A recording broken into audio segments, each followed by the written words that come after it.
Hello, everybody. Welcome to Freaky Fast Broadcasting and our coverage of the Basic Joe's 200 here at North Wilkesboro for the Below the Double Yellow Xfinity series on your Monday nights. Uh, I am Brandon Colley, going to be joined by Sam Dyer and Robert Moyer in the booth running these cameras as always. But before we get to this race in action here on the track, as these guys are running down and qualifying, going to go ahead and give a shout out to all of our sponsors here for the Below the Double Yellow Racing League. And first, we're going to have Tricky, Facebook Live game streamer Tricky. He streams every Sunday through Friday at 7:30 Eastern. Follow him on Facebook, Tricky, and remember that's Tricky with two R's. Next, we're going to have Outlaw Desert Racing. Outlaw Desert Racing is a 501c3 nonprofit located in the Southwest. Adrenaline therapy is a program being implemented where we place the military or first responder, active or veteran, into an off-road desert race vehicle as a navigator to give them an adrenaline rush and to become a team member with a sense of purpose again. We take them out of their element and show them that there is more to life and there are people who care.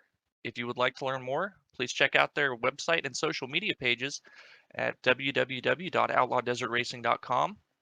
Find them on Facebook, Outlaw Desert Racing, Instagram, and TikTok at outlaw_desert_racing.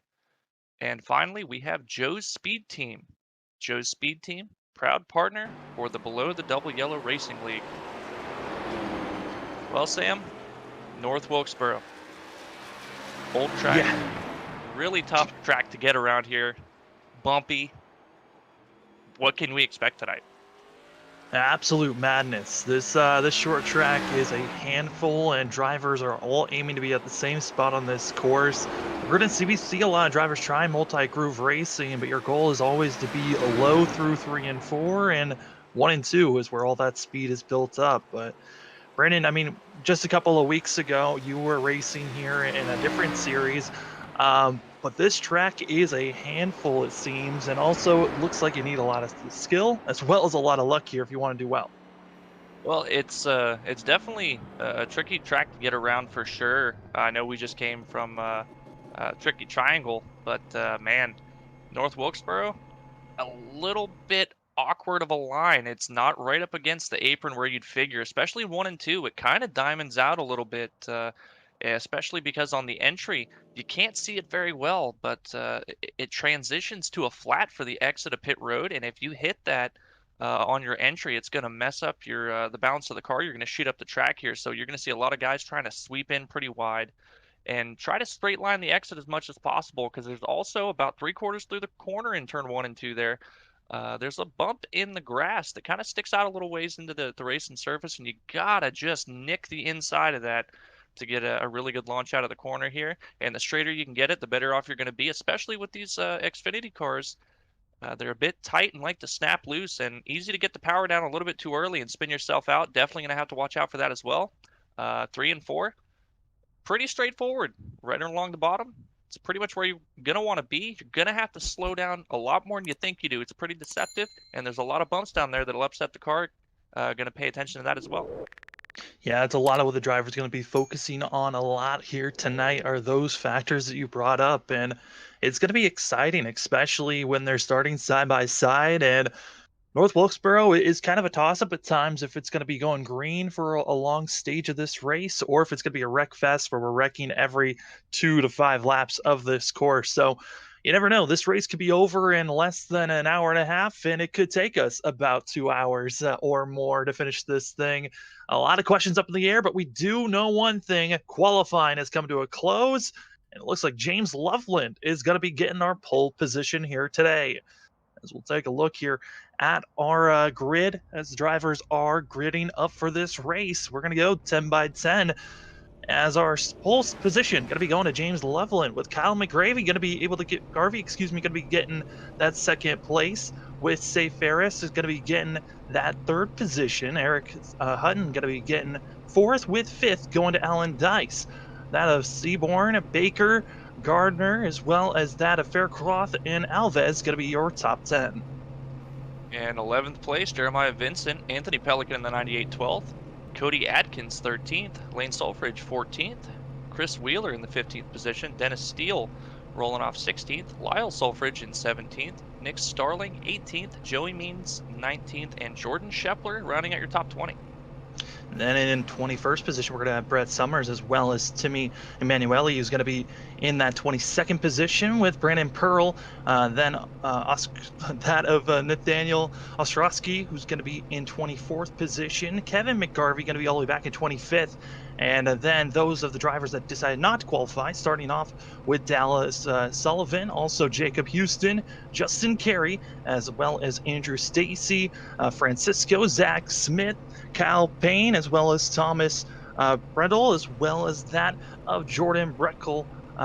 Then finishing this all out in 35th position is going to be Robert Gilmore. That's your 35 drivers lined up here for today. And just like how it's been almost all season long, these drivers are going to be having a halfway break on lap 76. The driver that wins gets a bonus point, and those points so far, it's not looking very close. Adam Baker has come off 3 wins in a row, winning the second race of the season at Texas, then Pocono and Michigan last week. These drivers have been absolutely trying to figure out how to stop this guy. The only other driver that has got to win is Eric Hutton.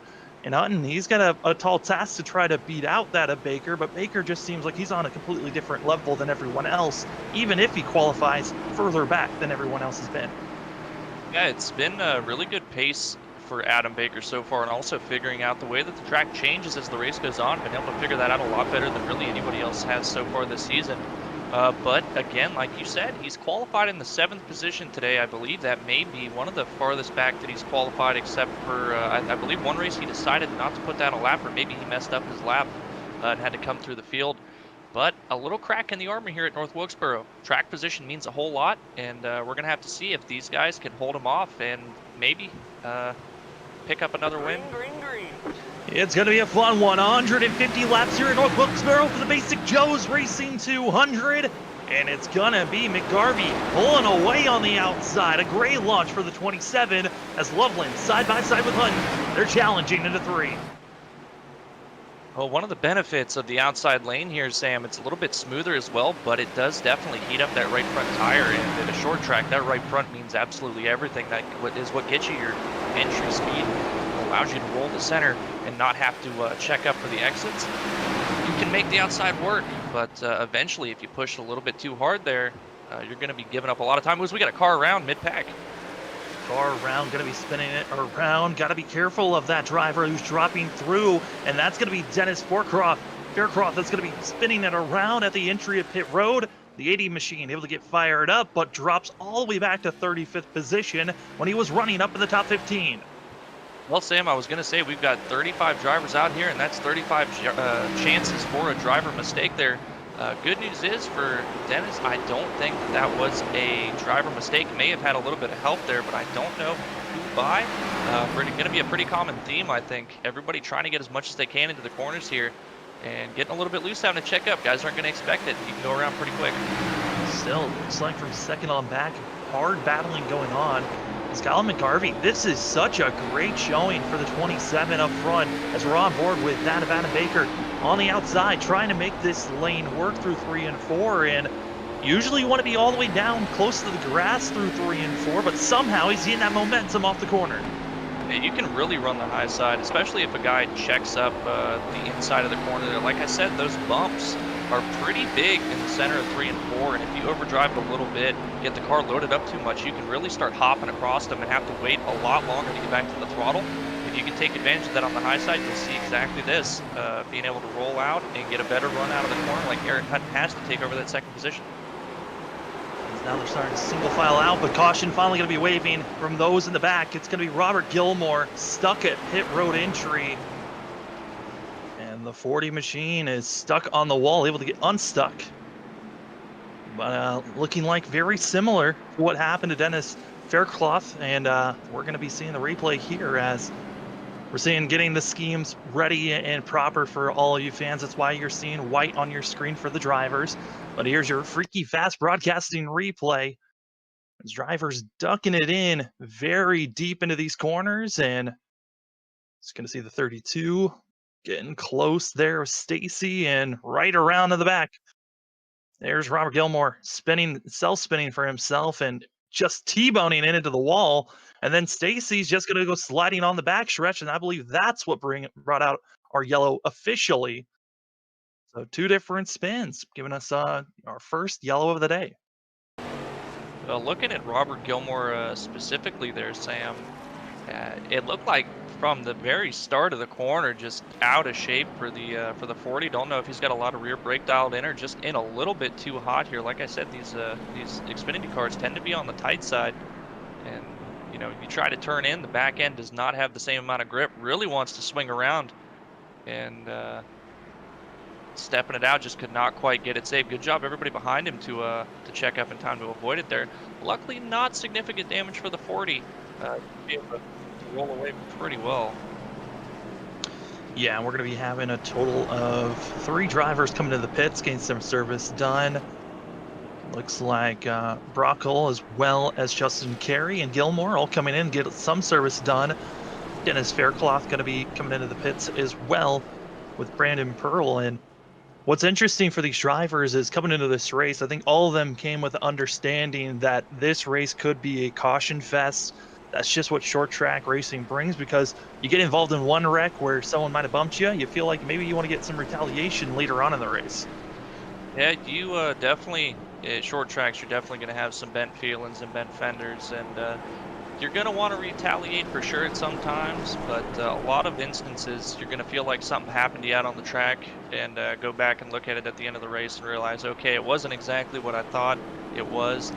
So retaliation, not always the best move there, only in the most extreme of circumstances. If you get run over by the same guy multiple times, then you're probably going to be like, you know what, I don't care what the cause of the first one was, I'm definitely going to get him this time. But you got to be careful, especially to a short track like this. There's not a lot of places to go, and you may be getting the guy back that caused you some grief, but in doing so, you're probably going to cause a lot of grief for others. Yeah, and with the known saying, cautions breed cautions. So we're expecting and hoping that that does not continue. A lot of drivers that didn't show up last week are here today as drivers getting stacked up and ready to go. I mean, both of the Solfridges are here, as well as Ostrowski. He wasn't here last week, and coming up and trying to get as many points as possible for those drivers that missed out on a race. With this short season, you can't miss out on too many races, or it could be a big backup for yourself.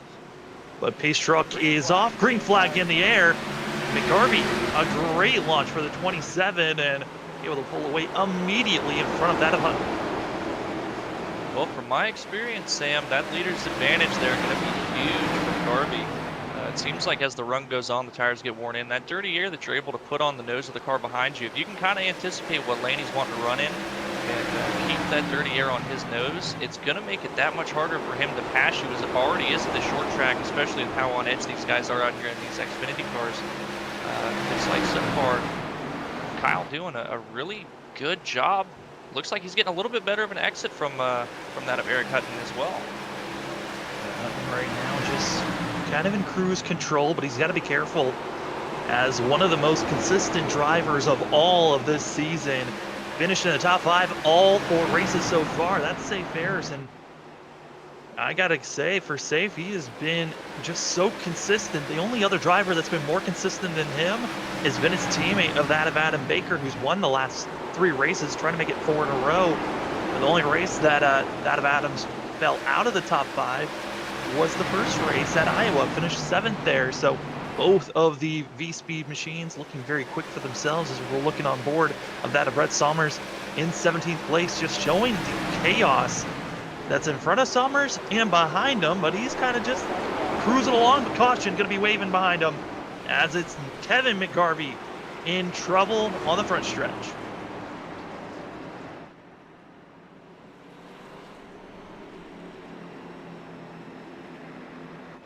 Looks like it might be a very similar thing that we've been seeing most of this race, a self spin. So here's your Freaky fast broadcasting replay. And it's going to be coming out of 4 as they're on the entry of 3. There's really no one pressuring the 45 here, Brandon. And then you're just going to see them just loop it around. Same spot. We've been seeing issues for a lot of these drivers. Well, turn 3 and 4 is pretty deceptive because you have to wait a little bit longer than you think you do to get back to the throttle because the track really falls away from you there. The front stretch is downhill. It doesn't really look like it, But the front stretch here at North Wilkesboro is downhill, which makes getting into turn 1 a little bit harder, but it makes the exit of turn 4 pretty dangerous. You have a little bit too much throttle in and a little bit too early in the corner. As that transition of the track, the weight kind of transitions over to the right side as it's falling away from you. And it's going to unload the right rear there, and you're going to go around with too much throttle. We're going to be seeing that quite a few times, as we have already out of a few drivers.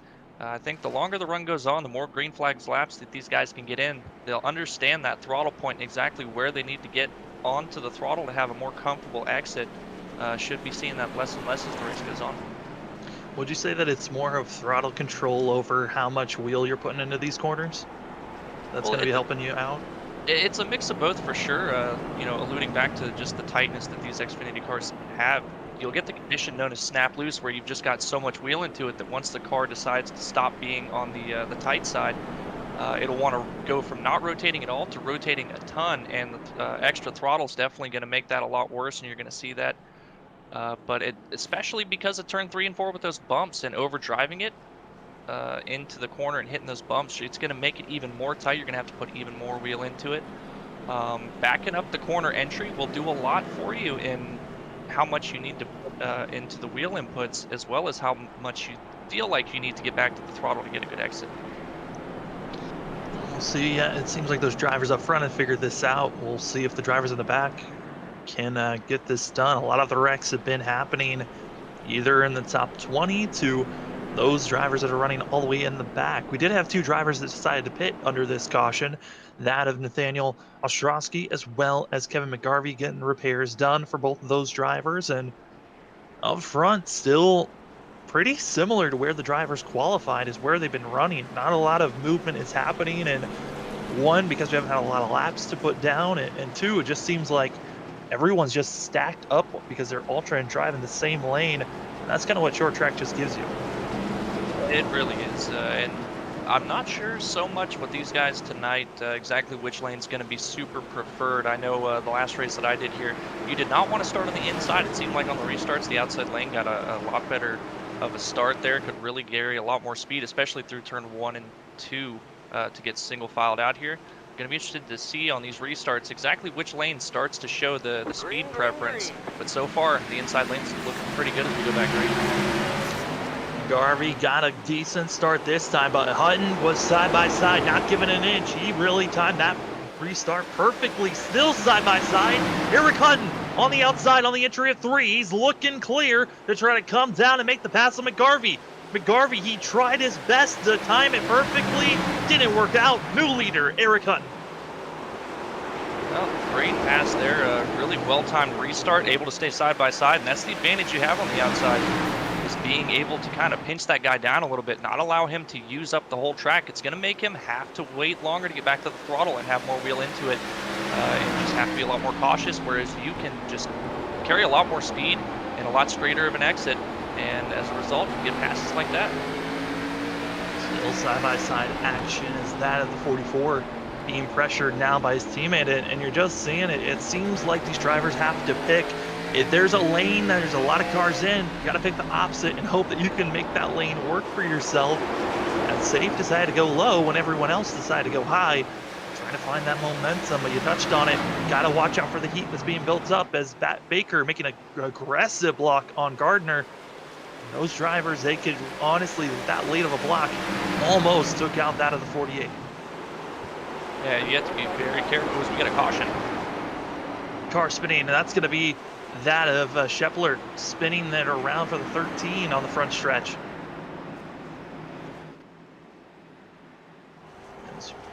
Here I'm going to be having the replay of the 13's incident. Same spot. We've been seeing a lot of these guys having issues right when they get on the straightaway, and we're going to see that of Jordan Schepler coming out of 4, and just getting on the throttle a little bit too soon, and already you're seeing that 13 getting sideways, no help, all on his own, sliding right into that inside wall, and dink. That wasn't as hard of a hit as we thought we were going to be seeing, but I mean, still, those little types of hits can certainly hurt over time. Especially reason, I'm not sure exactly why it is, but it seems like left front damage is really devastating here on iRacing for some reason. I'm not sure what it is with the way that iRacing has programmed their damage model, but it is prone to killing the engine here. Now it's a short track. You want the straight line speed. You want that jump out of the corner. That's how you're going to make your passes.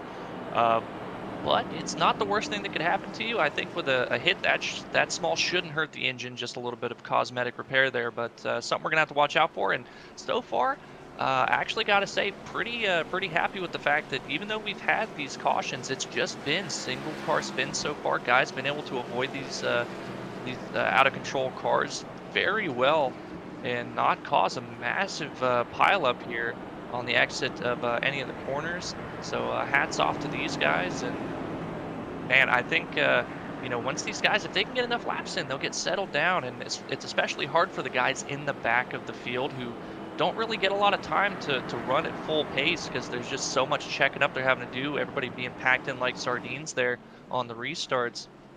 That when they kind of get spread out a little bit and kind of start to push it, they're not quite sure where the limit is just yet in the race, and that's why we're seeing, I think, so many spins from a bit farther back in the field. Yeah, I mean, when touching on some of those drivers that, even with all the cautions and spins that are going out, they've been able to move themselves forward. The 11 of Francisco, what a charge for this machine. I mean, he started all the way back in 30th. He's now up to 18th. Great day for himself.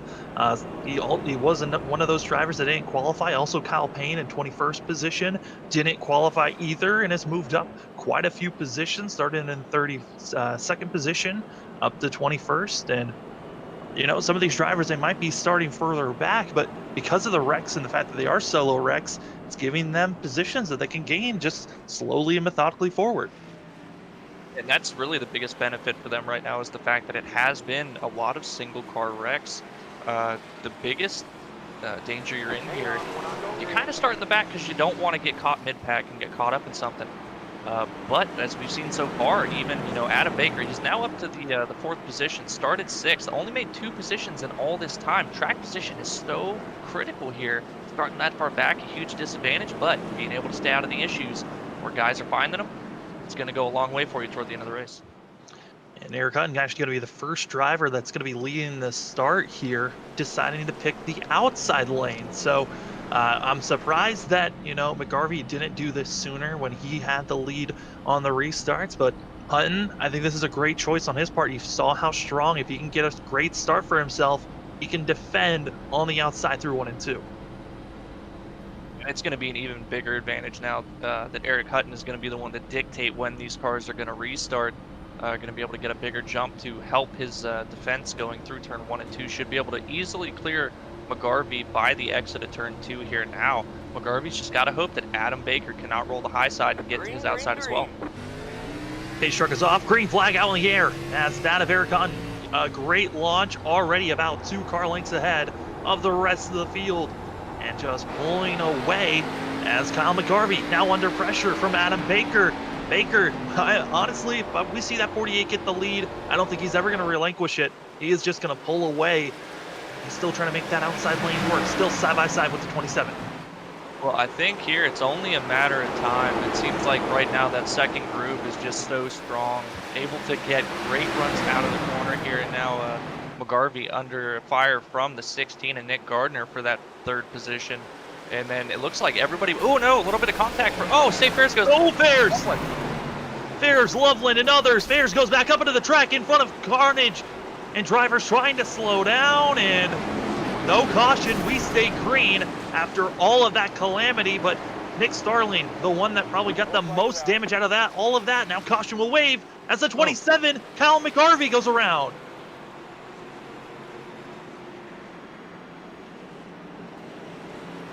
Well, all of that, I still can't believe that first incident wasn't what brought out this yellow. It was the fact that the 27 spun coming out of 4. That's what brought out our yellow flag. Oh boy.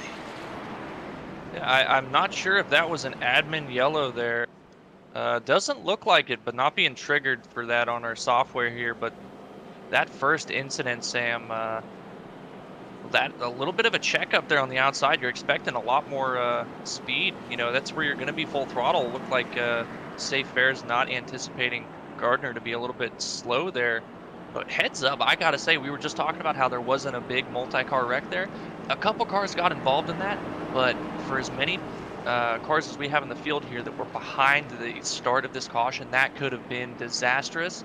For that few cars to be involved here and these guys to have the heads up to get on the binders, slow these things down and not pile into it, amazing job. Unfortunate for the guys that got caught up in it, but not a lot of damage there, and it's a short track. Damage isn't going to hurt you that much as long as your engine's still okay.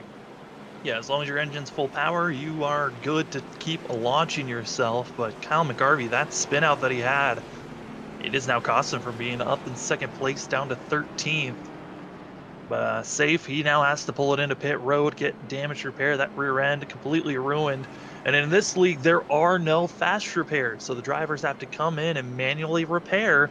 So whenever you come in, if you have a certain amount of damage that you've taken in, there's a timer of optional repairs that it will take for you to get repaired in pit road.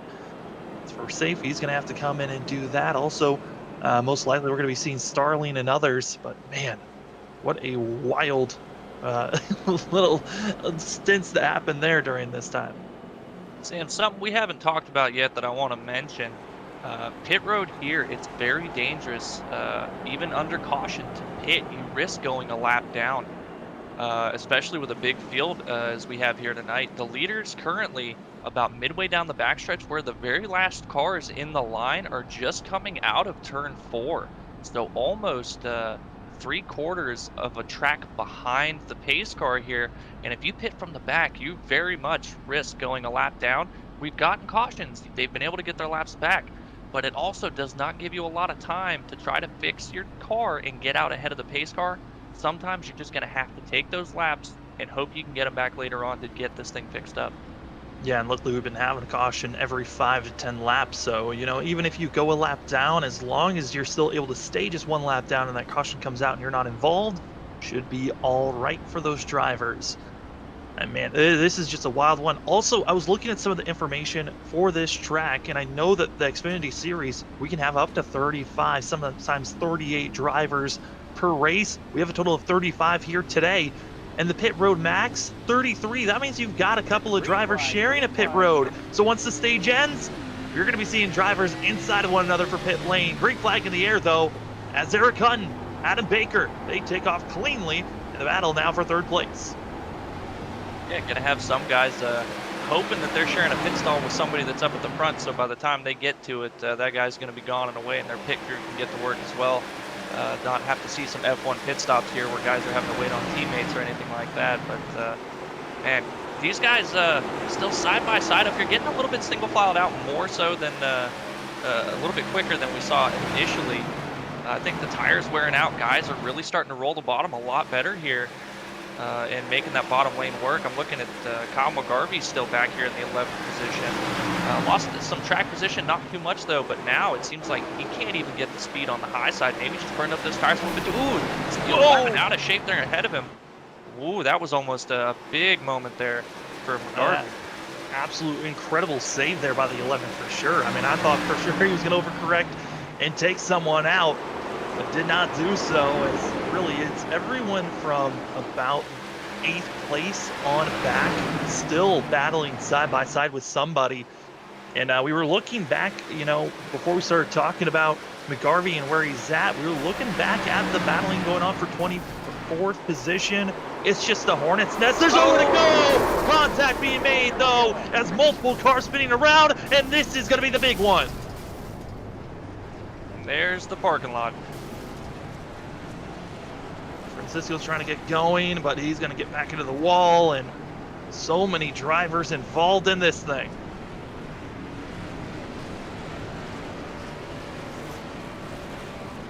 I believe that started with the 81, a little bit of contact from Kyle McGarvey there into the 81, and then up into the 11 to send him around as well. Oof. Yeah, I mean, here's your Freaky Fast broadcast replay. We might take a couple of looks at this, but this was an incident that happened behind all these guys. This is kind of one of those ARCA break moments where you try to slow down, but you don't have enough reaction time to slow down because how small the track is, and everyone just piles up into this thing. Yeah, it's difficult fault. It's, it's easy to say, hey, just get on the brakes, man, hit the brakes. But as a driver, you're trying to say, hey, I want to miss this wreck, but we've only got a certain amount of tires in the pits here. We're coming to the end of the stage, but I don't want to lock the brakes up and kill the tires. You're trying to put as much brake as you can into this thing without completely locking up the brakes. And also, if you lock the brakes up, you're not going to slow down any faster and you're going to be out of control as well and possibly find yourself looping it around and just being another car that's sideways on the track, creating a roadblock for everybody else. So Yeah, sometimes it's just not having enough notice that you need to get on the brakes and you're just going to find yourself into it. yeah, that's Cody Atkins, the 81 that you saw there. Multiple drivers piling in. The 4 Pearl, the 22 also coming in heavy. Just a lot of drivers, there's nowhere to go in those types of moments. It's kind of better to just lock it down and come to a complete stop and hope that everyone else behind you does the same. That was your Freaky Fast Broadcasting replay. And not a lot of drivers decided to come in pit road, only that of Scheffler and Steele decided to come in, as well as Starling, getting some service done and repairs for themselves. And you touched on it. You try to come in pit road, get repairs done. You're most likely going to go a lap down. Both of them have gone a lap down for that is Scheffler and Steele. Starling currently 5 laps down, but still back out on track. We don't have official DNF just yet in this race. But man, these drivers, the timing is just every 5 to 10 laps. There's a caution, and soon the pressure is going to be really up for the leaders because we do have our stage break. That's going to be on lap 76, but if we have a caution from lap 70 or sooner to lap 76, then that will be the end of the halfway stage, and only the winner of that, or the driver that's in first position, gets bonus points. So expecting to see Hutton and Baker get very mixy here when we go green again. Well, I have noticed, Sam, that they have a 65% fuel load. Not sure exactly how far that's going to get them as far as laps go here. We're already 51 in the books out of 150. Got 100 laps to go. Going to have to see what that 65 will get you, and maybe somebody's going to have to come into pit before the end of the stage, and they're going back green. Green flag in the air, Air Gunn. Beautiful start for himself. Decided to go on the inside lane. Give him a little bit more room, but Baker did time it slightly better, but so did Gardner. Gardner keeping it side by side as we're watching on board. I mean, this is just getting mixy as we're on board with that of Jeremiah Vincent. Vincent, what a move he's been making so far. Started in 11th, now up to 4th. Another driver that has been making a great move forward, that's Anthony Pelican, back in 6th place. He started back in 12th. A lot of opportunities here for guys, and you see now Vincent just charging the inside of the corner. You can see how bumpy it is right up against that curb on the inside of 3 and 4 here. Man, these guys were he's really being aggressive, trying to get everything they can on these restarts. Anthony Pelican as well, just kind of biding his time back there, up a good number of positions, but not out of it by any means yet. We're still not even halfway just yet. Got to take care of it. And we're looking back at 71 of Lane, and Lane is just cruising around. Currently has that of the 24 in front of him, of Nick Alves, and in front of him they're spinning again, and it looks like it's Cody again causing the getting spun around, and everyone on the outside has to come to a complete stop.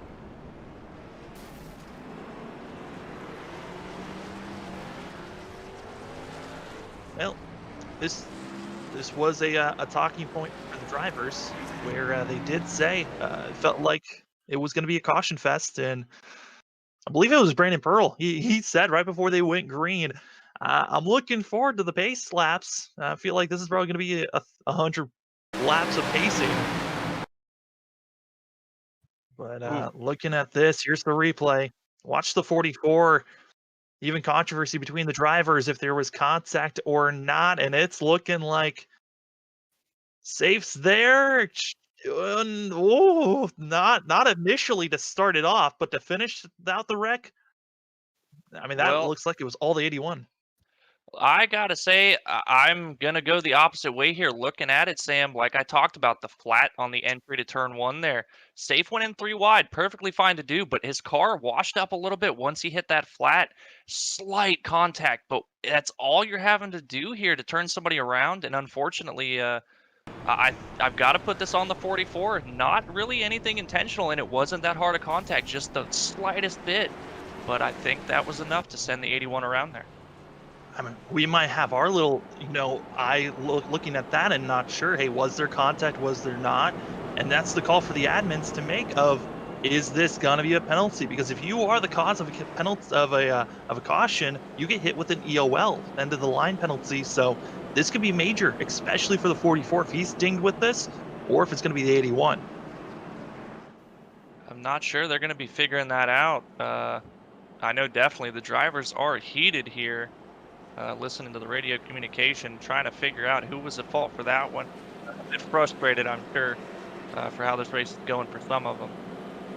Not even at halfway, and already tempers are flaring, which just means it's going to get more dramatic as the race goes along.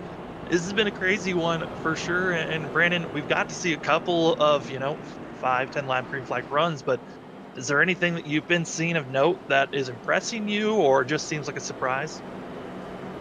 Well, I mean, honestly, not really anything that's surprising me. I know this track is pretty tough. Haven't really seen enough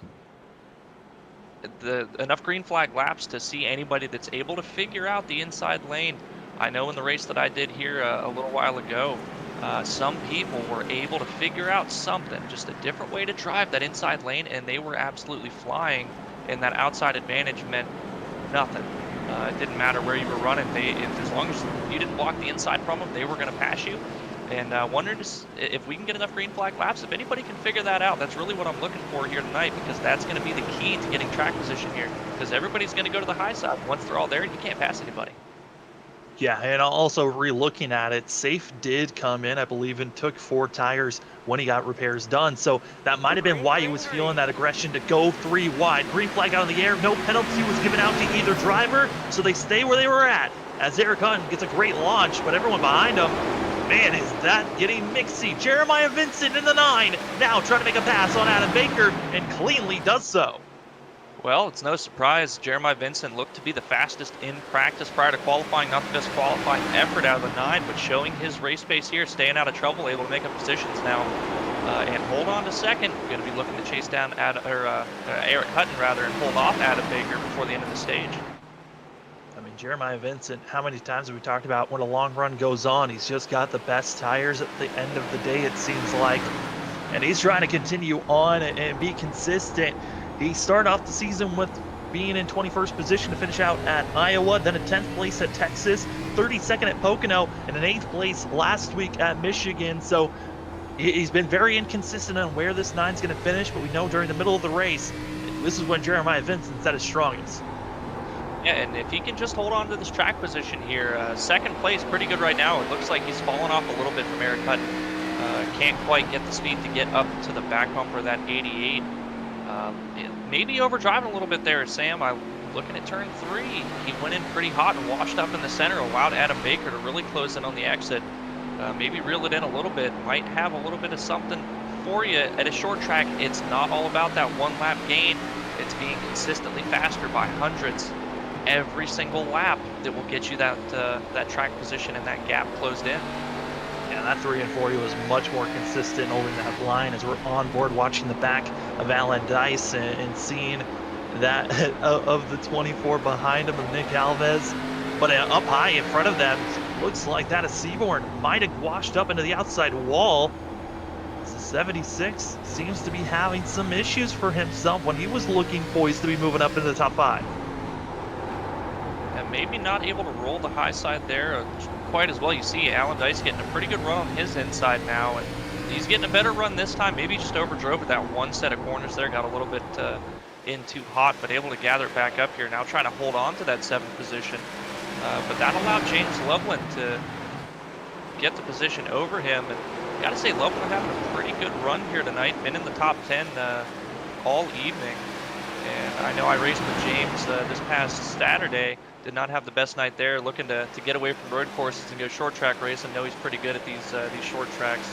Looking for a good finisher tonight. Also, we're looking here on Timmy Emanuele, who is just trying to crack into the top 10 with Lane Silfridge in front of him. And Well, these drivers looking for great days for themselves. I mean, Timmy, he was coming off a great finish at Pocono and then at Michigan finished in 26th position. So he's looking for his consistency at the end of the days. This is great for the 39 currently. And then behind him, Chris Wheeler, as well as that of Dallas Sullivan and Safe. They're all getting mixy.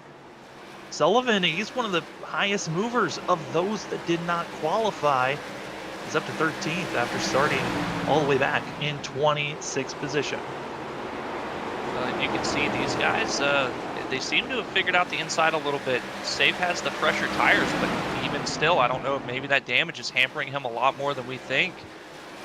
Considering the nose damage, wondering if maybe he's down on power just a little bit, but still getting a good run off. Finally making gains here. Ooh, Dallas really sending it in. Getting a little out of shape there. Ooh, that was a really close one. And ooh, still even loose again. But yeah, pick up. Man, he's having his hands full in that 46. Man, Dallas was absolutely using Safe as a barrier there to make it through that corner because he was drifting and rubbing and absolutely brutalizing the side of the 44. And then behind that of the 46, Sullivan, that's Dennis Faircloth. Faircloth had such a wild start to the race, was the first car to go spinning, bringing out our first yellow, and now has marched his way up to 15th place, about to be 14th, if he can make the pass here on Dallas. Yeah, good news is, even though he had that first spin, didn't really get any damage, has a little bit added to the car since then, but still a lot of good pace, able to rebound quite nicely. Not too far back from the top 10 here. Looking to see what he's trying different things now, trying to see where he can maybe gain a little bit more speed and charge further up the field. Well, white flag is in the air coming through 3 and 4 for Eric Hutton as the halfway stage break is about to be waved. And Hutton crossed the line, gonna be winning here at the stage break.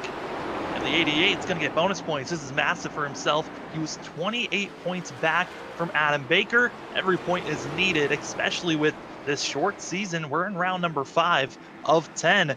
Now is the time. If you're gonna make a charge for a driver that already has 3 wins this season, these points are very necessary. Absolutely, and on top of that, we were just seeing it on the broadcast here. Not something that we've seen so far this race, but Eric Hutton only a couple car lengths off the back of the field here, about to start getting into lap traffic. Definitely going to be something to watch out for later. Looks like these guys maybe calm down just a little bit here, starting to get a little bit longer green flag runs. See if they can continue that for the second half of the race. And now pit stop's gonna be underway as Hutton pulls it into pit road. These drivers, I mean, this is a factor where drivers could win or lose a lot of positions for themselves. And luckily, because so many drivers are a lap down already, we are not going to be seeing any issues of drivers sharing pit stalls, which was kind of a factor that we weren't sure how we were going to see it here. As and seeing James Loveland, he's going to be our first driver waiting as Hutton gets out and going. He's going to beat out everyone else. The driver that decided to stay out, that's Justin Carey.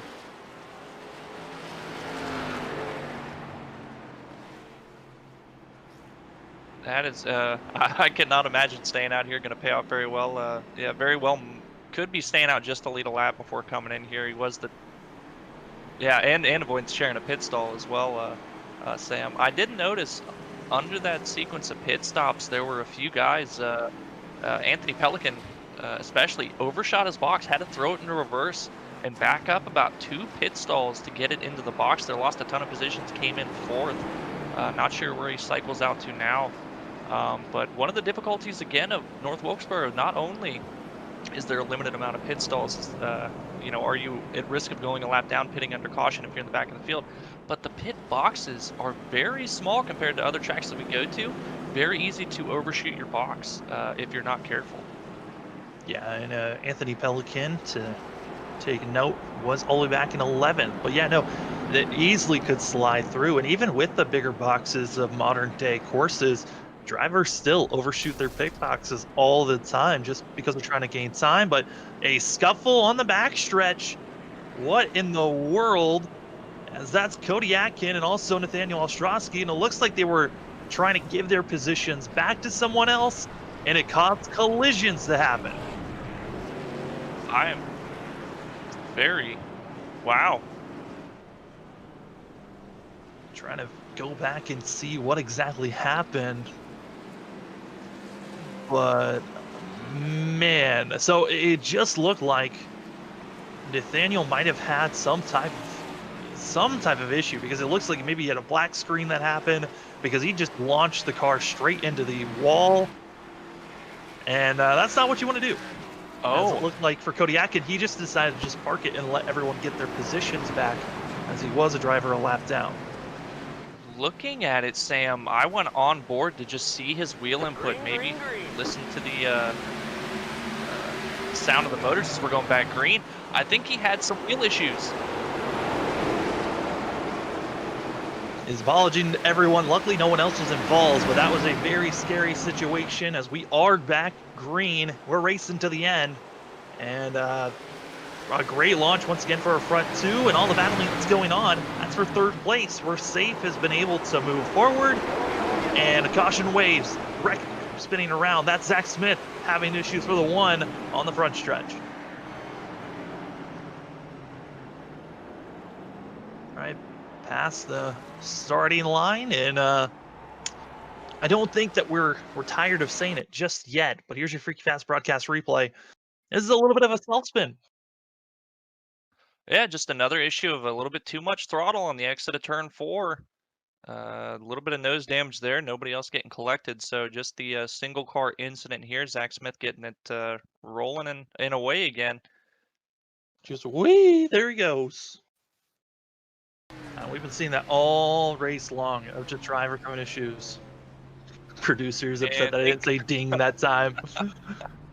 I'll do other sound effects. Zoom, there he goes. whoop-ha. As that was your Freaky Fast broadcast replay. And the same old up front. Eric Hutton, Adam Baker. They have been the most consistent and dominant cars for most of the season. And now is the question for the rest of the field. Who is going to challenge them? Right now, I think Jeremiah Vincent might be the closest thing to challenging them. But this is going to be a very hard race, especially with the great restarts we've been seeing from those front two. Yeah, they've been really the class of the field so far. I know we had Kyle McCarvey leading a lot of laps early on. Once he got put back in traffic, I can't understand enough how differently the car drives when you're behind another car.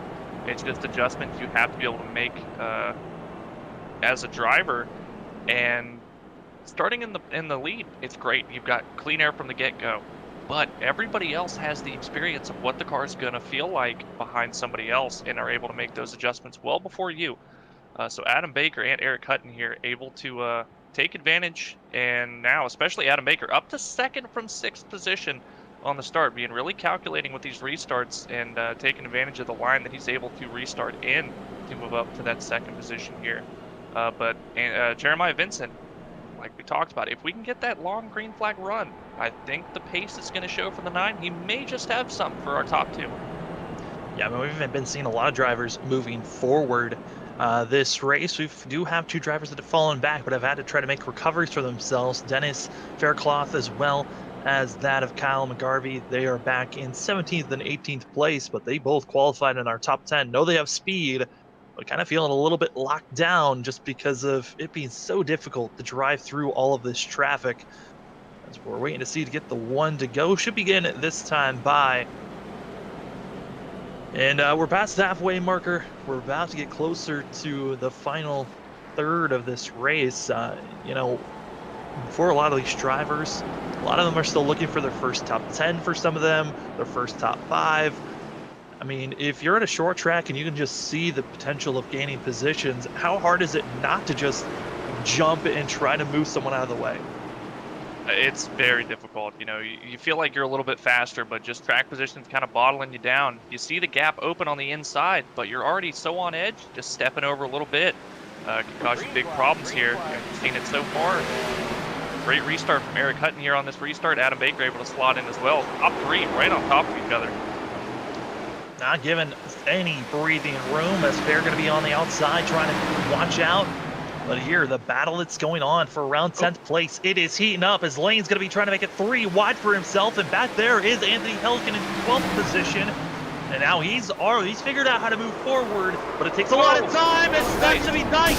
Spun around, and more cars collected. Yellow flag waves. Oh no, Dice.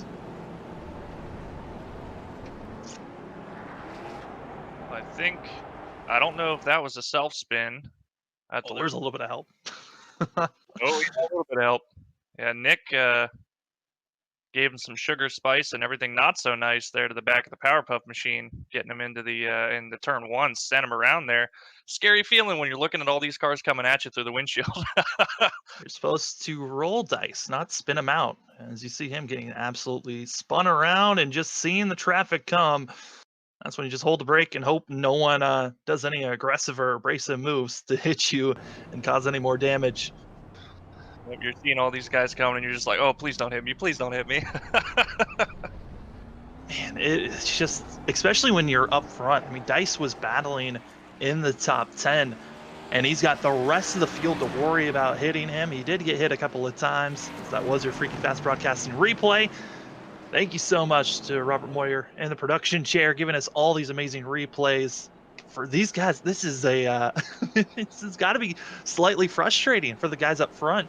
I mean, for Eric Hutton, he's just, honing down his restart timings. It's also giving, that of now Jeremiah Vincent and Baker to figure out the timings as well for these restarts. But I mean, for everyone else that's trying to move forward, this has to be frustrating for building up that momentum and also a rhythm that you're used to having at short tracks.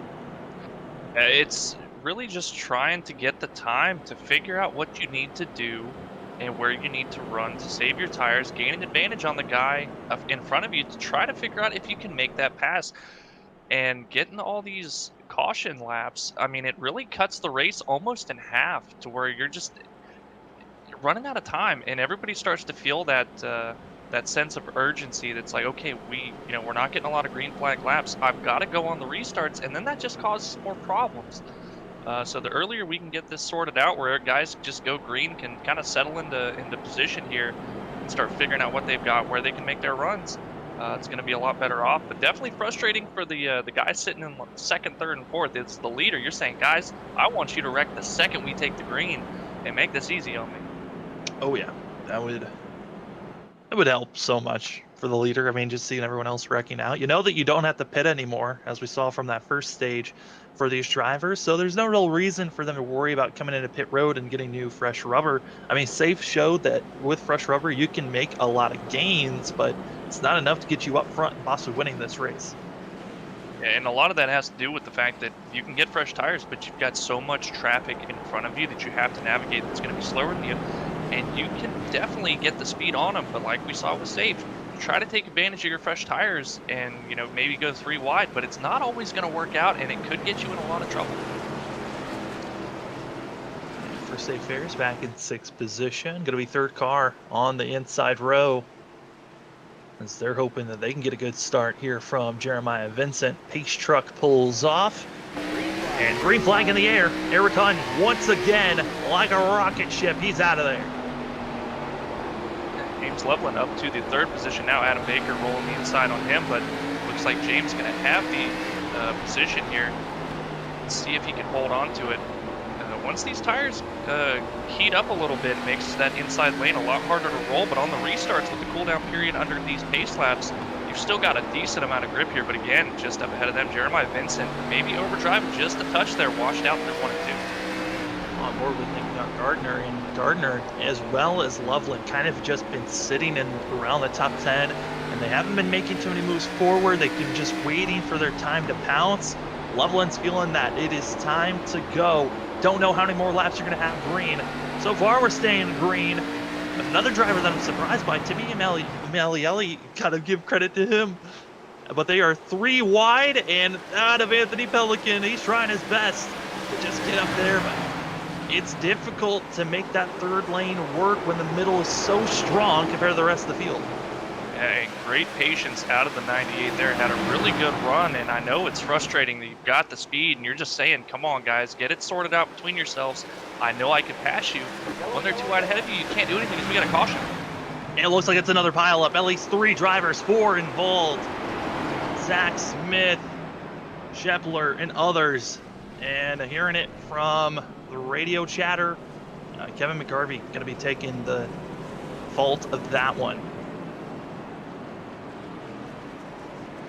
There was, again, at least 4 drivers involved. Here's your Freaky Fast replay. As this is after the carnage. Drivers have already lost their hoods, bumpers. 20 involved, as well as the 45.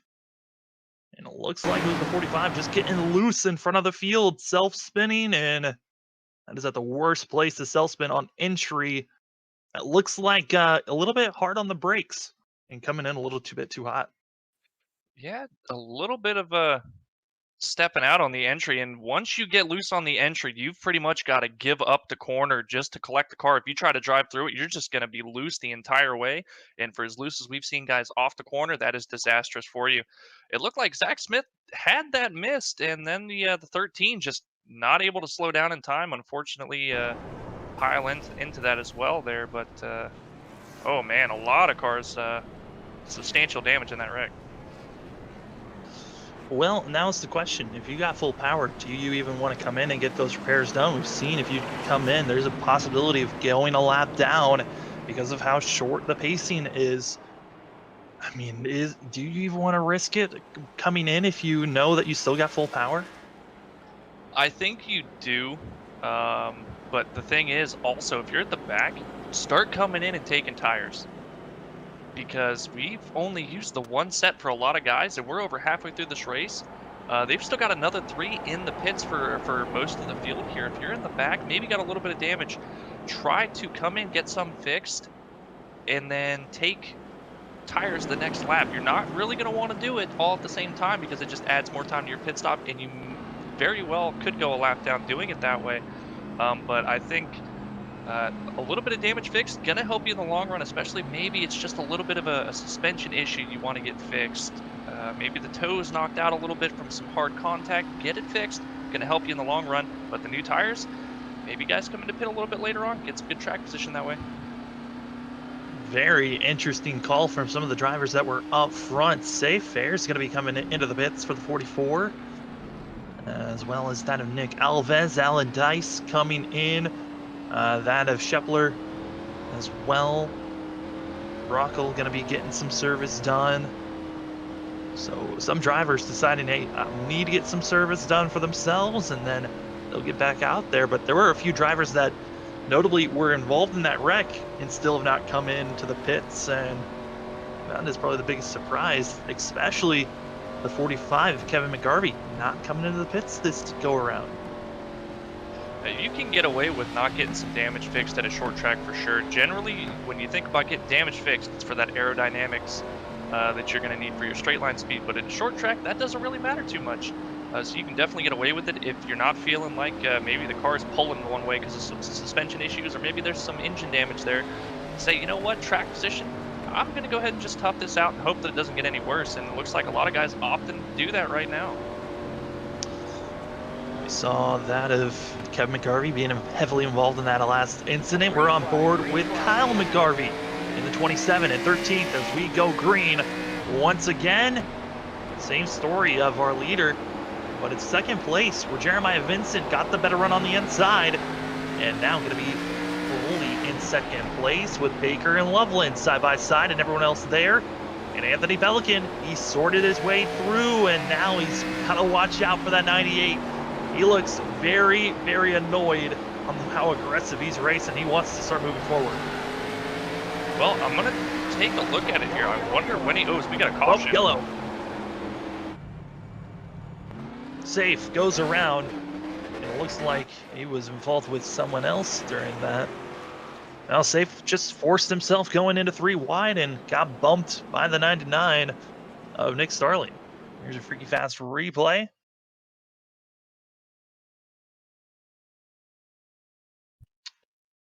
Just Safe going in. Wasn't expecting the 99 to just dive it in as hard as he did, and oh boy. Well, that doesn't look very nice. Discussions over the radio here. It sounds like Safe not very happy about it, but yeah, unfortunate for Safe trying the new tire strategy here.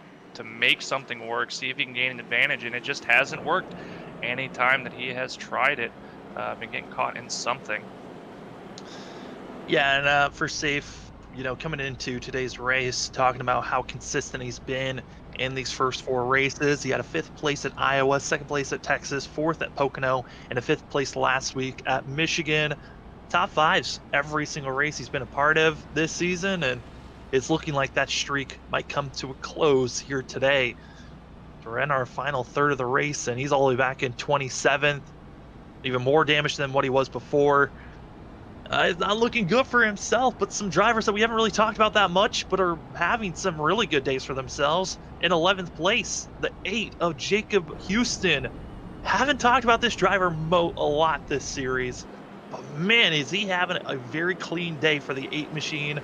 And I feel like if we're not saying your name, it means you're doing something right. Yeah, especially at a short track. Been able to stay out of a lot of incidents. Has a little bit of nose damage, but still pretty clean, all things considered. Hasn't gone around. Much better day than a lot of guys can say, and just outside the top 10. Looking for a pretty solid finish at the end of this thing if he can continue to avoid the trouble. Also, Chris Wheeler, the 22, in 8th place in the top 10. Great day for himself. Chris, usually we talk about him by the end of the race, being involved in a couple of incidences there. And, for himself, he's had a lot of races finishing outside of the top 20. Back at Pocono, he finished in 9th place, his best finish so far this season. He's looking to best that here today. And, Pocono and then also short track racing, they're completely two different animals, but, sometimes those major differences can sometimes help, especially with the different turns that you have at Pocono.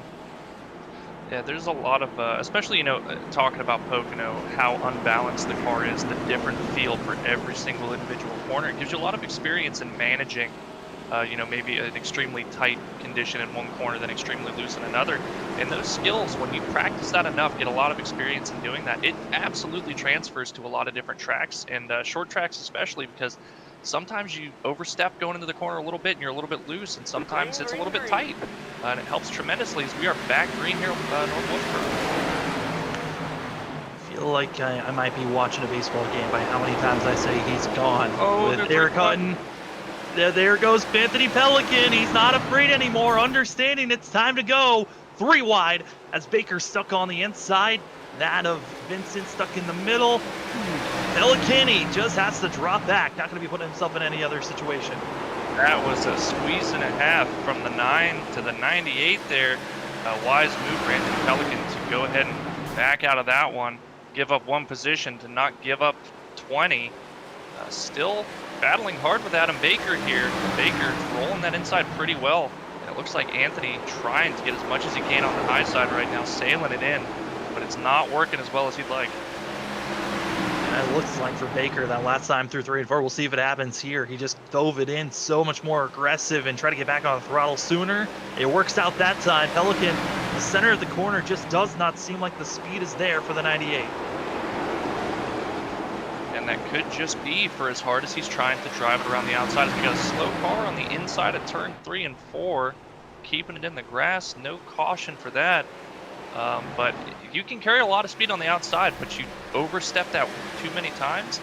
And like we talked about, the right front here at the short tracks, absolutely crucial. Car spinning around. That's going to be that of Thomas Brendel.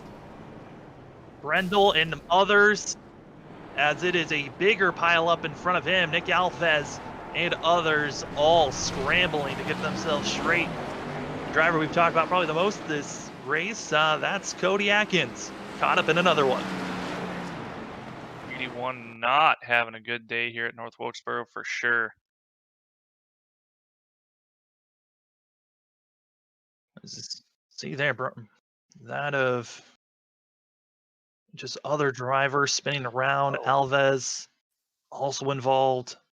Looked like that started with the 4 of Brandon Pearl on the entry to 3. Look, he got in pretty hot, got into the door of Zach Smith, and then tried to, I think maybe overdrove the exit and slammed the wall. Smith getting into the back of him there. Oh no, he got loose and then hit the wall. Oh boy. That's just stack up behind him. That was Alves on because there was already a calamity coming out of 4 where drivers were just scattering, trying to figure out themselves, and that was just a very odd wreck for Alves. I think for Alves there, he was just trying to save it coming out of 4 that whole entire front stretch, and ultimately he came into the pit wall just at the worst time, collecting even more drivers. Well, when we go green, it's going to be less than 30 laps to go. And I think for a lot of these drivers, they're happy that this race is almost over. It has been a torture for some. For those up front, it's been how long are we going to be staying green for? And how many positions can I gain for myself? Drivers coming in and getting some service done. Kevin McGarvey got service done. Nick Alves getting service done. Brockle got some service done for himself. Starling as well. Ostrowski's getting service. Sullivan, Steele, and Fairs all came into the pits. Well, Sam, looking at it, I think we've got a class race going on right now. There's a lot of stock cars out here and a lot of modifieds. A lot of guys missing the front clip on their vehicles out here. Might help the tire temperatures there for the front tires. Maybe get a little bit more turn in. But hopefully not a lot of engine damage there for some of these cars. Well, I mean, there's some times where you just never know how much damage you truly have. Sometimes the visual damage that we see isn't actually as bad as it could be in the car. But our first DNF of the day does come in. Nick Alves is calling it quits, and that is a huge surprise. I thought for sure that 24, even with how hard of a hit that he had, he might have been able to still stay out there, trying to keep as many laps as possible and keep some of those positions. But 24, first DNF of the day. Not surprised that we're seeing a DNF, but I think we're kind of surprised that it came out this late into the race. The benefit of short tracks, you can get around pretty good with beat up cars still, but sometimes I think you say, you know what, the car's fine, but this isn't good for my blood pressure. On to the next week. Absolutely. As we are getting ready to go green, pace truck is off. Green flag in the air here for the Basic Joe's Racing 200. As Loveland does not get going, the 56 is losing multiple positions, over 6 so far, as they're 3 wide coming out the corner. Loveland goes! We stay green, that car spun off the racing surface, and now the yellow flies, and I think it's because there's more carnage happening in front of them in turn 3. Dice involved in others. That all started. Boy. Just a bit of wheel spin on the restart for James Loveland there, trying to avoid losing as much as possible for himself. As far as what happened further on back in the field, you're going to have to take a look at that. Alan Dice heavily involved in this thing, but I don't think that he was the first car. I think there was a lot of other machines that involved in this thing. I just saw a bunch of machines come down to almost 0. It looked like, Sam, that started with the 42 of Kyle Payne into Kyle McGarvey going into turn 3 there, and then everybody just piled in. Oh, come on, Kyles. It's late in the race. Let's not hurt each other. Oh, boy. Yep, there's McGarvey. There's the 42 coming back up. And, oh, Pearl, nowhere to go for the 4. And, oh, here comes Summers. Joey Mines able to get through just slightly, and everyone else behind him, it's still a pile. But I think this is probably one of the bigger cautions we've had all day. I think this is going to end the race for a few guys. Cody Adkins involved in that one. He came spinning in a hurry there. Not sure what happened to send him in there so hot and so sideways, but a lot of heavy contact. It's only a matter of time before this damage starts to add up. There's your Freaky Fast broadcasting replay. And Kyle Payne has officially said that his car is done for the night. And yeah, I think Nick Alves, that last caution, our first DNF, we're expecting to see at least 4 or 5, maybe even up to 10 drivers that could be out of this race by the end of the night because of how much damage has been ensued in the back half. Up front, I think our top 7, top 8, they really haven't had any issues. They've been just staying up there, being fine. I think for Loveland, this is a huge downgrade after a missed shift. Now he's going to be falling all the way back to 25th position after being up in 2nd at one point. Well, I can say that the race that I did here, something similar happened to me at the start of the race, and it just kind of snowballed itself once you get into the back of the pack. Like we talked about, track position so important here, and with all the incidents that happen, like we've seen now, there's not a lot of places to go, and guys just it kind of just piles in, and you create this big, massive wrecked sheet metal, and really nowhere to avoid it there. So hopefully this doesn't come back to bite Loveland too hard here.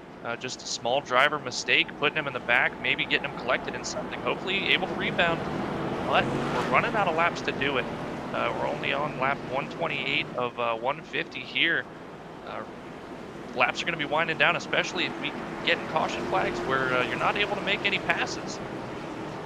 Yeah, some drivers we haven't really seen up front of are now making a chance to be in the top 10. Andrew Stacy, who we saw almost be involved in that thing, he's up to 13th. I wonder how that 32 is going to be doing here. Green flag on the air, though. The battle for second, it is very close there from Jeremiah Vincent, Baker, and Pelican. They're keeping it close, and we know Pelican is not afraid to send it if he needs to possibly go 3 wide, but he's going to be side by side with Adam Baker as they're coming out of 4. Jeremiah Vincent absolutely sent it on turn 3, just washed up entirely, had to really back out of it to not knock the wall down. Now battling with Adam Baker and Anthony Pelican, but Ryan Seaborn right behind them. I've got to say, between himself, Adam Baker, and Eric Hutton, I think they've probably got the 3 cars on the track right now without a single scratch on them. When you're up front, it's probably the safest place to be, but caution waves as that of Francisco and the 11 going to be bringing out our next caution. And looks like this was another self-spin. Oh, might have been a little bit of help from Steele. I think it was a lot of help from Steele.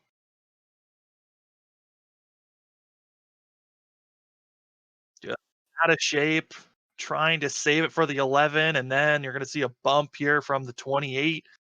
It's going to get him absolutely squirrely, and there's the tap. And away he goes. Luckily, I don't think anyone else was involved in this thing somehow with where the wreck was. Steele might be involved once again, but woeing up, and luckily the car is staying where it is. Got to do a little bit of drifting. You're seeing that wheel cranked. A little bit of tap goes to Zach. Also safe. Another one goes to the 34 and the 28. As that brings out another caution of the day. Also reporting of Robert Gilmore. He is now parked it for the day for our second DNF. But with all these cautions coming out for those drivers that maybe decided, hey, I'll stay in and get repairs done, they might have enough time to get out there to run the final 2 laps of this race. Very well could. We've only got, I believe, 1 car 1 lap down. We've only actually have up to 28th place that are behind on laps so far. Brett Somer's going to be the 1 car 1 lap down up to this point. But even with all these damaged cars, a lot of guys able to stay on the lead lap. And unfortunate for the 24 and the 40 to go ahead and call it quits this early, because at a short track, if you're having a bad day, you kind of rely on guys having a worse day than you and gain positions that way if you can just keep plucking away at it. But deciding to go ahead and pull it behind the wall here and give up those positions, not the best days for the 24 and the 40.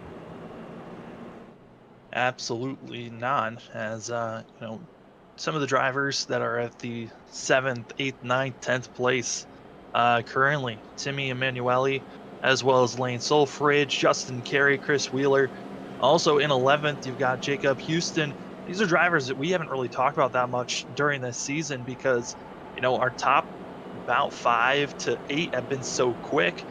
And some of those top drivers have been now involved in wrecks, so it's now giving opportunities for those drivers to come out and show off. I'm extremely impressed by Justin Carey, part of those drivers that did not qualify. And for himself, he started back in 28th, now up to 9th place. And then also for Timmy, he was one of those last drivers to have a qualifying time, starting in 22nd, up to 7th. I also want to point out, Sam, that the 21 of Justin Carey, when we hit the stage caution, he was just about to go a lap down to our leader, Eric Hutton, and then decided to hit after leading a lap here, up to 9th position now. That is a great rebound if I've ever seen one. Yeah, and then all the way back in 12th place, you've got that of Dennis Faircloth, who was part of our first caution of the day. Been involved in a couple of others, but this car looks pretty clean for itself compared to what some other machines are looking like. But gosh, some of these drivers, they've been making great rebounds for themselves, but now's the question. Whom will get the win? Green flag out in the air. Eric Hutton's looking for his second win of the day. Of the season. And then you got Jeremiah Vincent looking for his first win of the season. Adam Baker, he's won 3 in a row, trying to make it 4 in a row. And then also you got Anthony Pelican, who's looked quick. Has had a couple of incidences with the league, and now he's trying to show off for himself currently in 4th. And in 5th, Seaborn Gardner has hard contact for those racing up front. Anthony is just full send on the entries there, where Adam Baker backing it up a ton and almost got into the back of Baker, the 98 there. But Jeremiah Vincent, he is struggling right now, Sam. Just cannot seem to get these corners to be consistent. Seems to get through a set pretty good, entering pretty low there in 1, washing up a good bit. But just overdriving it seems like a ton, and not able to generate the runs that he needs. He's checking up Adam Baker a lot. Yeah, decided to race defensively with these shallow entries, really blocking the 48. And with those shallow entries, it's really hurting his exit speed, and that's where we're starting to see that of Eric Hutton pulling away by about half a tenth each lap. And at one point, about 2 laps ago, it was a half a second was the difference. We're now up to 7/10 is the difference, 7 car lengths for our leader, back to 2nd place for Jeremiah Vincent. This is the difficult part if you're Adam Baker. You're trying to generate that run to where you can get side by side and not allow Jeremiah Vincent to close off the lead there. Did we just have issues for our leader? Eric Hutton has disappeared for a second. We're going to see if he comes back. And it looks like he is having very hard internet issues. He's blinking in and out, which this is terrifying for Eric Hutton. He was looking poised to get his 2nd win of the season. He's back now. That would worry me. I had something similar happen at Bristol, where just for a split second I blinked out, but it registered me as a lap down when I came back. Luckily not, but now we've got a caution on the track. Joey Mines going to be spun around for the 20. And Joey was running up around the 15th position for the 20, and bringing out another yellow. And with this late of a yellow, this could be putting us in a inside regulation green-white check, possibly. I believe that it will, Sam. It'd be very close to it there. The 20 Joey Means, just a self-spin coming out of 3, coming out of 4, excuse me, trouble spot we've seen for most of the day. Looks like a little bit of nose damage, but compared to a lot of drivers on the track right now, that is not significant whatsoever. And he'll just get cruising along. So just a simple self-spin that could be putting us into a very hot and heavy restart here. We're going to be seeing how and where Eric Hutton wants to place himself. If he goes high and restarts on the high line, it's going to be giving Anthony Pelican a great shot to try to challenge for 2nd place again. But if Eric Hutton decides to be on the low lane, that's going to be giving Adam Baker the best shot to try and become a 4-time winner this season. I think Jeremiah Vincent, you touched on it while we were green. It just seems like he has not been consistent, and he is struggling to get the center off the corner. There's just no speed there because of the way that he's entering these corners. And I'm not sure if maybe he's just realizing that he just does not have the speed to get to Eric Hutton, just trying to hold on to 2nd position to maximize his points here and not fall back maybe 2 or 3 extra positions. In a really good spot. He's blocking tremendously well, even if he's not intentionally doing it. It's been very difficult for Adam Baker to try to find his way around the 9. But if Jeremiah Vincent makes one big mistake like we've seen so far, washing out incredibly far, if Adam Baker's close, he can absolutely take advantage of that. Do want to give an update on some of the drivers that we've been seeing having some terrible days, or we're having good days, then just had a relapse. James Loveland at one point was all the way back in 25th position, and just a few amount of laps there with fresh tires, he's moved up to 15th. I don't think that he's got enough time to win this race, but a top 10 and maybe even a top 5 is looming for the 56 with this fresh rubber.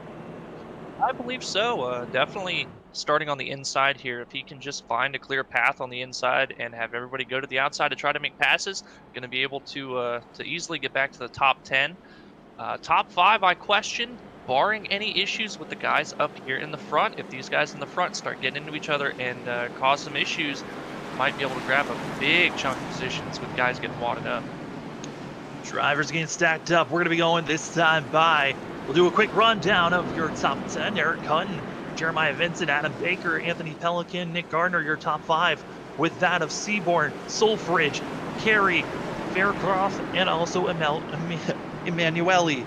This is below the double yellow Xfinity Series, round number 5 for the basic Joe's Racing 200 here in North Wilkesboro. It's going to be about 2 laps to go for the drivers in regulation green, white, checkered. They are green. Eric Hutton gets the launch. Jeremiah Vincent, he's blocking the outside. Adam Baker's got a great launch through the center. And here he comes, side by side for second place as Eric Hutton pulls away. And coming around turn number 4, white flag in the air. Oh, a caution. Right before he got to the line, we're going to overtime. Ray Fair's involved in this one again, getting turned around. Looked like it started with the 4 of Brandon Pearl on the exit of 2, and that wreck started exit of 2, didn't end until the exit of turn 4. Ooh, actually, I think it might have started with Dice. Dice gets absolutely plowed by Zach Smith, and that's what's going to be bringing out this yellow, putting us into overtime, and you're seeing cars flipping there, and it's just a lot of hard contact. That is Stacy, who's having a great run, was about to try to finish in the top 10 as he's on his roof, and then Calamity in front of them, Dice and others being more involved, and that's what these late restarts give us. It's drivers willing to do everything to gain some positions. And oh boy, this now, I think if we didn't have more drivers, anymore. Yeah, I imagine if you don't have a blown engine at this point, you definitely don't want to take it behind the wall with the green, white checkers. Go ahead and just stick it out here. At most, you're going to have 6 laps potentially. Well, not even that. If you got 6 laps, you definitely already finished the race. Probably going to have about 4 or 5 laps to finish this thing out. Go ahead and just stick it out and try not to get involved in anything else. Well, it's going to be difficult. I mean, even if they have 4 laps, just for this first attempt, there's a total of 3 if needed. And usually if you see drivers racing that hard coming to the white flag during regulation time, it's only going to get worse. And we'll be lucky if we get done in our first or second attempt. I got a feeling we're going to use all 3 attempts here on this restart, which means Eric Hutton needs to be on his game and get every restart right. Yeah, and he needs to be absolutely flawless here, but these cautions are helping him out a ton. The advantage that he's getting on the restarts, being able to dictate when they start, nobody's really able to contend with him, especially starting on the inside like he did. He's able to really almost cut the car down on the restart and get a tremendous jump, whereas we saw Jeremiah Vincent got a good restart, but not able to keep up with him, and just kind of fell back, was really checking up the outside lane, and I think that's really what Eric Hutton is wanting, not allowing anybody to roll the outside and contend with him. Yeah, you got to be doing everything in your power to make sure that you can cut time, and especially short track racing, if you can build up to about 3 to 4 tenths, that practically just solidifies a win for you. If someone's able to keep it within 3 tenths of you on a restart, that is when, there's the potential of someone going in and trying to do a bump and run, those little tiny contacts. But this is going to be our first attempt at overtime. Green, white, checkered. It's Eric Hutton, Adam Baker, your front 2 as Pace Truck pulls off. Green flag in the air. Eric Hutton going to be taking off. Great launch for himself. Side by side for 3rd place. Adam Baker, he's got a chance. He's close enough if he can get a great launch out of 2, but he's a little bit high. Hutton still has such great tires. He gets a great launch out of 2 into 3. I don't think Baker's close enough as we're coming to the white flag. If we get to the line, this thing is done. And there's a caution. Steele. No, excuse me, that's Francisco. And also the 34. That is I will say that even if they cross the line, I've seen this at North Wilkes plenty of times where drivers have actually crossed the line, gotten into turn one, and then a yellow will fly when you're in a white flag scenario. But here's your Freaky Fast broadcasting replay. If you haven't seen it enough, here it is again. Drivers calamity. And it continues on as we're now going to have our second attempt. But here's what happened. The 13 gets into the 11, then up into the other drivers, and just nowhere to go for most of them. Right when the white flag was waving, they had to swap to the yellow. well, that's got to be frustrating if you are Eric Hutton here, crossing the white flag, saying, "Okay, I just got to make 2 more sets of corners, and this race is mine." But man, this just adds to the drama. And another thing you've got to consider, if we get a big wreck on the white flag after he takes the white flag and these guys have not gathered it up and got going, he could be driving full speed into a whole parking lot full of cars before he's able to checkered. That would be absolutely catastrophic. That is a worst case scenario. And that is something that you do not want to see for Eric Hutton. But I got to say, for Eric, he's got to be feeling very confident. I mean, he is rolling through both 1 and 2 and 3 and 4 so much better than Adam Baker. Baker had probably the best restart he could have asked for on that last restart, but because his entry just wasn't as solid, it hurt his exit, and that's where Hutton was able to just pull away. Rolled a lot better in the center, that of Adam Baker, than I initially thought he was going to. Didn't lose a ton of time on the exit of turn 4. And I think just if he was able to gain just a little bit going through 1 and 2, he was going to have a shot to try something in 3 and 4. Get in and maybe give a little bit of contact to the back of the 88 to try to get him out of line and maybe make that pass. The best thing he can hope for is to have that exact same scenario take place this time, but not have the caution come out when they're coming to the white flag. More drivers DNFing. Brett Summers as well as Lyle Sulfridge going to be involved in deciding to park it for the day. And for both of themselves, for Lyle, he could be losing a position if Stacy was able to get back out on track. But we saw the 32 flipping when we were about to get our white flag for inside the regulation time. But now we're in overtime. Our second attempt at a green-white checkered. This is going to get crazy. Eric Hahn, Adam Baker, Nick Gardner, Jeremiah Vincent, and Anthony Pelican, your top 5. And we'll see who can get it done here for the Basic Joe's Racing 200. Round number 5 for the Below the Double Yellow Xfinity Series. Green flag back in the air, and that's one of the best starts that Hutton could have asked for as he is trying to pull away, and they are scrambling for 3rd place.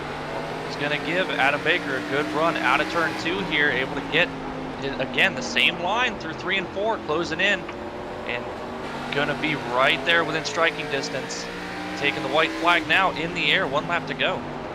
He's just not close enough. The battle for 3rd place, though, it's looking like that of Jeremiah Vincent's getting a great run out of the corner, but Gardner's able to hold strong as it's Eric Hutton up front. He got not just enough space as the wrecking behind him. It's Eric Hutton getting the win, and it was Vincent who got absolutely spun, and they're now Calamity wrecking across the line. And Jeremiah Vincent from 4th position, gonna be coming across the line in 23rd. Just gets tapped, moved out of the way from Gardner. But for Eric Hutton, his 2nd win of the season, and it's not much, but it's just a little bit of points that you're going to be cutting into with Adam Baker running in 2nd place. Baker continuing on with his consistency as, frustration maybe? As, oh boy, coming in hot there at the end. Drivers very angry at one another. I believe that was Justin Carey who got plowed behind Eric Hutton. I missed that. I believe that was the 84. That just came flying in. That was Brockle. Yep, just a little bit of the tempers there. 84 let Eric know that if the 21 made contact with him, it was because of him. They're definitely not happy out here at North Wilkesboro. Well, Hutton gets to burn it down. The rest of the field, they get to pack it up and just hope for a better run next week, as this was a wild one. Everyone's going to pack up and get ready to go back to Mile and a Half Racing Homestead next week. But for us, our broadcast isn't done just yet. We still got our interviews with our top three, Eric Hutton, Adam Baker, and Nick Gardner. In just a few, we'll be back to talk to those three.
Hello, ladies and gentlemen, and welcome back to Below the Double Yellow Xfinity series with our post-race of interviews. And we're going to be talking to our second place finisher, Adam Baker, who also came in to be our winner last week. We weren't able to do interviews last week, but we'll talk to Adam now.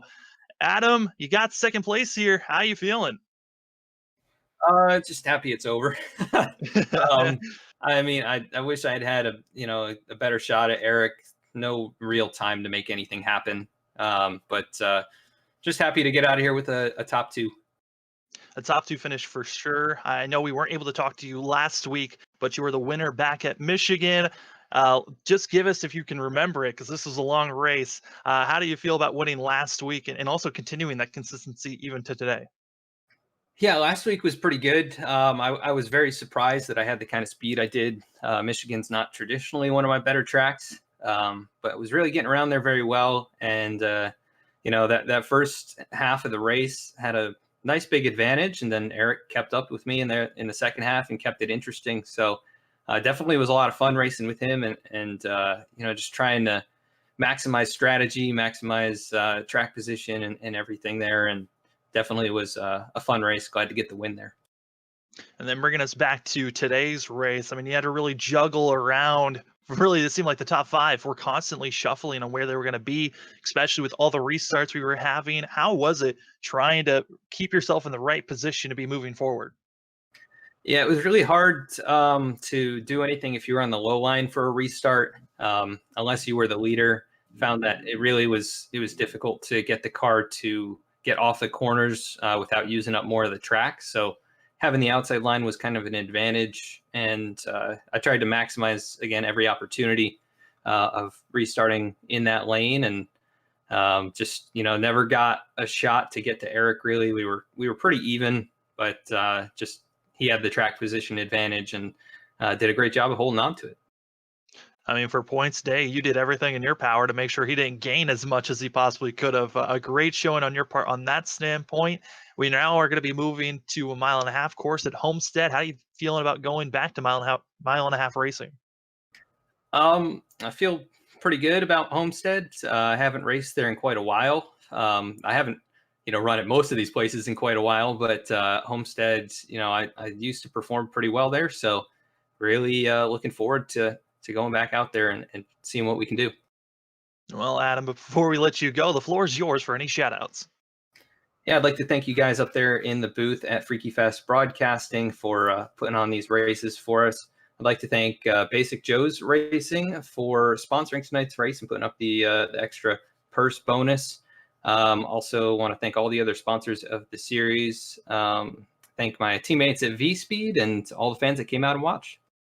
That was Adam Baker, able to get a second place finish here today. We'll see if he can continue to be consistent moving forward. Have a good night there, Adam.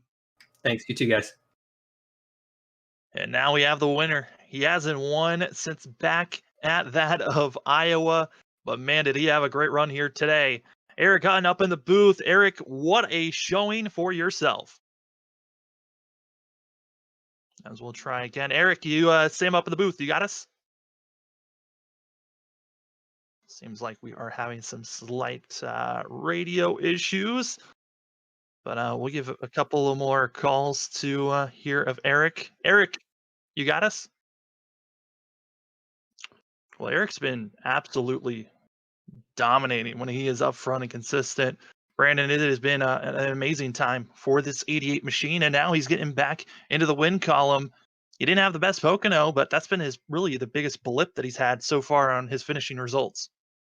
Yeah, absolutely. Been very consistent up there in the fight. Unfortunately, getting involved in that issue at Pocono, but able to rebound quite nicely, especially to come home and take the win with a pretty clean car. I believe one of only maybe 2 or 3 guys with a clean car at the end of this race here tonight in North Wilkesboro. So, say, man, congratulations, Eric, and go get him at Homestead, bud. Absolutely. We're going to give one last call. Eric, it's Sam up in the booth. You got me?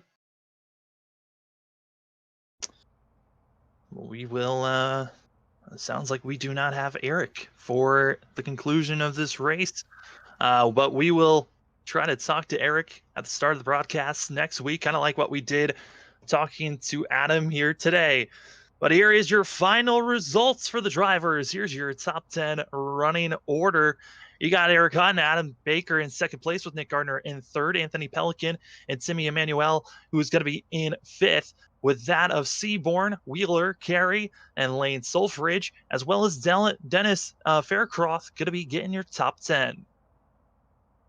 And looking at the rest of the finishing order, I mean, looking at some of these guys, I mean, our pole sitter, James Loveland, he got back in 12th.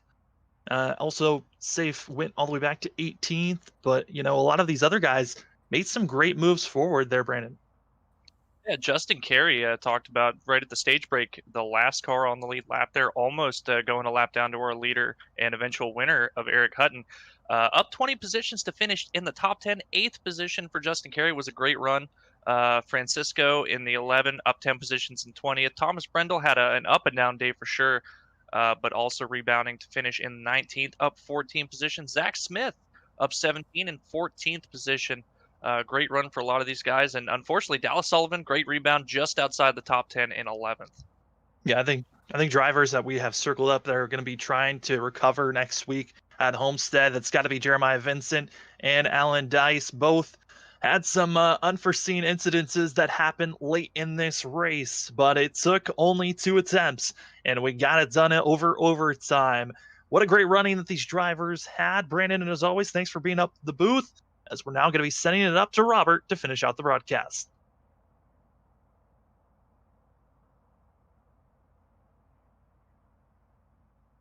Never mind, Robert's not ready. We'll get Robert ready in a few. We'll get him queued up. Well, as we're waiting for him, I mean, Brandon, we're going to Homestead. What are some of the factors that some of those drivers are going to be setting up for? Well, you're going to have to take into account time of day. It really changes the way you need to approach the corners with just the different temperatures. You got the uh, transitional banking there. The bottom a lot flatter than the middle lane, and then the middle lane a lot flatter still, less banking. Then the high side, I imagine we're going to see quite a few people trying to make that outside lane work. You can generate a lot of speed there, and I think especially when the tires start to wear in and it gets a little bit hard to run the bottom with that right front getting burned up and up to temp, you're going to be seeing guys trying to roll that high side as best they can to really defend those passes of guys trying to make the inside work. It's exciting to see that race. It's going to be a fun one, as we now do have Robert ready to finish out the call.